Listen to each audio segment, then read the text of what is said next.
প্রবল গতিতে রুদ্রমূর্তি নিয়ে ধেয়ে আসছে ঘূর্ণিঝড় রেমাল। বাংলাদেশ ও ভারতের আবহাওয়া দপ্তর এবং কৃত্রিম ভূ উপগ্রহ থেকে প্রাপ্ত ছবি বিশ্লেষণ করে দেখা যাচ্ছে পূর্বের সাইক্লোন আমফান ইয়াসের থেকেও শক্তিশালী হচ্ছে রেমাল।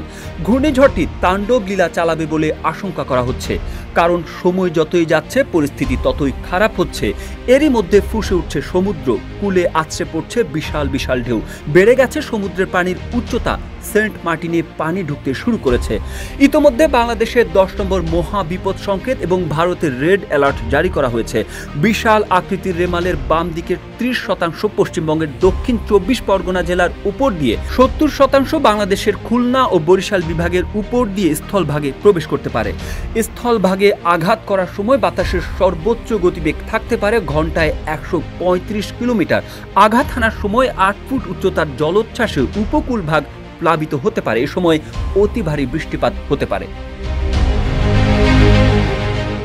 গতিপথ অপরিবর্তিত থাকলে আজ রাতে বাংলাদেশের পটুয়াখালীর খেপুপাড়া ও পশ্চিমবঙ্গের সাগরদ্বীপের মধ্যভাগে কেন্দ্রমুখ রেখে স্থলভাগে আছড়ে পড়বে এই অতি শক্তিশালী ক্রান্তীয় সাইক্লোনটি।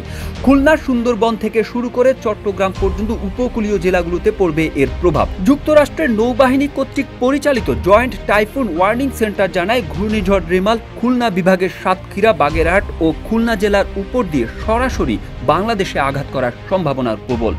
5-স্টার রেটিং প্রাপ্ত বিএলডিসি টেকনোলজির Walton super saver ceiling fan 65% পর্যন্ত বিদ্যুৎ বিল সাশ্রয় করে আপনাকে রাখে প্রশান্তিতে।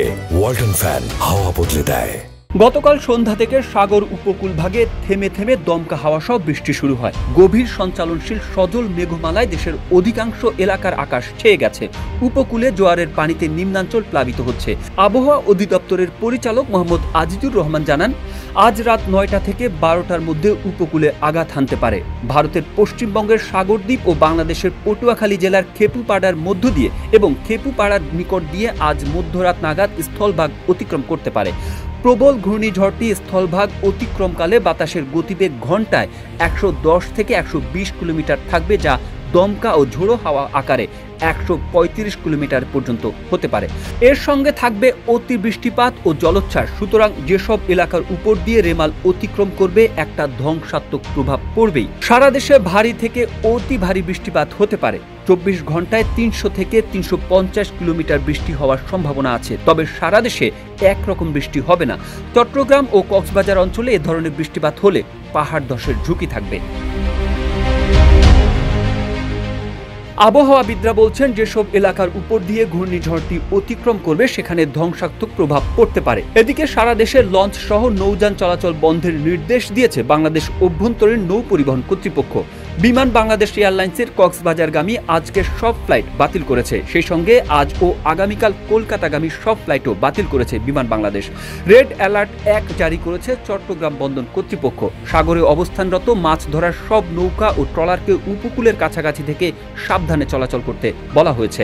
মোংলা বন্দর কর্তৃপক্ষ বন্দরের নিজস্ব অ্যালার্ট 3 জারি করেছে। পাশাপাশি জাহাজ ও জেটিতে পণ্য উঠানামা সহ বন্দরের সব কার্যক্রম শনিবার রাত 10টা থেকে বন্ধ ঘোষণা করা হয়েছে। ঘূর্ণিঝড় মোকাবিলায় সরকারের তরফ থেকে এরই মধ্যে বেশ কিছু প্রস্তুতি নেওয়া হয়েছে বলে জানা গেছে।